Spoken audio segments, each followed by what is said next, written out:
You know, life is funny sometimes. One day you're riding high, the next minute you're not. The people you thought you could trust, you find out you can't.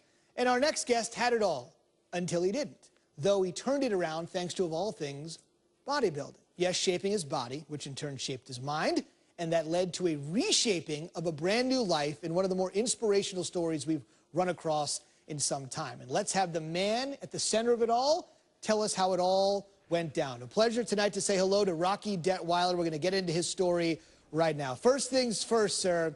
Tell me at your peak, at the apex, financially speaking, personally, professionally, how good was life? It was good. It was something I had, dreamed about when I was 13 years old, to be able to retire on an investment. And so I achieved that goal. So it's nice to be able to achieve the goal. And it was good, very good. Thank you for asking. No problem. But then I know you got caught up in a Ponzi scheme. Things kind of went south a little bit. It was actually orchestrated by one of your closest friends. I'm sure that was difficult to take. So when it all started going south after it had been so good, tell me what the lowest point was. The lowest point was I was in a foreclosed home in the state of Washington. I was there as a squatter. Friends that I had ended up staying with, they moved out because the home went into foreclosure. And this was a time when lots of homes around the country are in foreclosure, and specifically this part of the region.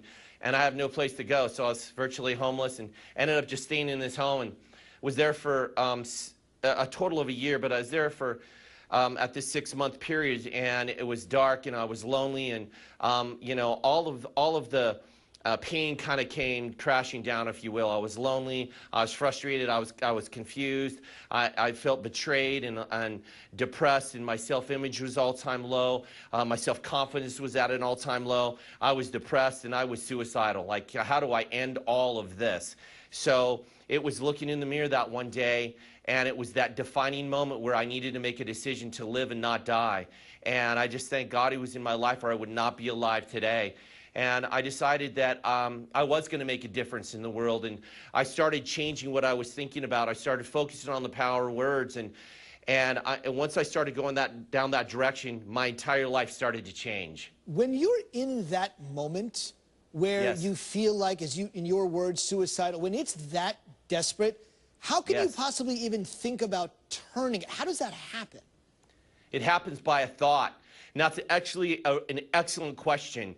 I have a great story. I won't probably take all the time here, but it begins with one single thought will send you over. One single thought to jump off the bridge. One single thought to take the gun. But it's also one single thought to go, I'm going to live. I'm not going to die. It's one single thought to say, you know what, my life has meaning. It's one single thought to say, it was the girl who said hi to me at school, and he puts down the knife and doesn't commit suicide. That's a true story, by the way. So it's one single thought, and then it's the spoken word that you say, I'm going to live and not die. I'm going to never give up. And that's what I said, that's what I did, and I didn't give up. And because of that mess, it's now become a message to inspire millions of people to not give up, to not die, that there is a purpose for your life. And there was for me at the time.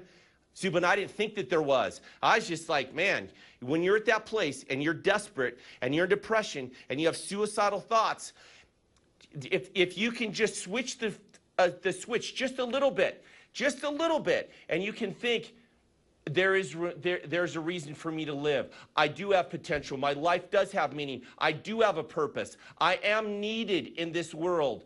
Then guess what happens? Your life will start to change. You start speaking positive words, and your life will go in the direction of your most dominant thoughts, because up to that point, you're thinking negative thoughts. We want to switch that to the positive thoughts in your life. Very powerful, as is bodybuilding. I mean, what was the impetus to have bodybuilding be the core of all this? Yeah, okay, so that, yeah, you're asking, I'm sorry. Well, it's the one thing I could turn to, one thing I could control, and that's what I was eating and my exercise. I could control that. I couldn't control the economy, or even if I was going to have a job or not have a job, or have a business or not have a business, or, even sometimes relationships. But I could control what I was eating and if I was exercising or lifting weights. And so I wrote a contract to myself at this dark period in my time, and you see the before picture probably, and I just thought I was going to make the changes. I got rid of the Fruity Pebbles and the donuts and the ice cream, and I went to the store with the funds I had, which was limited, but I bought all the best I could, right? The lean meats and the vegetables and, you know, positive foods, right? Good foods. I replaced them. So replacing a bad habit with a good habit. Out with the old, in with the new. And the new for me was good food. And then I started tracking everything. And I started going to the gym. And I made a commitment, man, because I had to be at the airport for work at about 4:30 in the morning. So I was up at 2 o'clock in the morning so I could hit the gym because I made a commitment to myself. And that was the first thing I had to do. I made a promise to me, because I'd broke enough promises in my life, and I'm like, I need to make new changes in my life, and that's what I got to start with. So, I turned to, you know, lifting weights and exercise, and it paid off. All right, so bottom line, what's the message here? Yeah, thoughts become your words, become your actions, become your habits, and then they become your lifestyle. And some of the greatest philosophers in time have said that. I just happen to put it into a 5-step process, and we wrote a book about it. And, you know, our goal is to help, you know, transform as many lives as we possibly can, Zubin. That's what we want to do. It's our heart. It's amazing work. And once again, you can check his work out online where he's changing lives one person at a time. Doing great work. Thank you so much, Rocky. Thank you. Appreciate it. Good.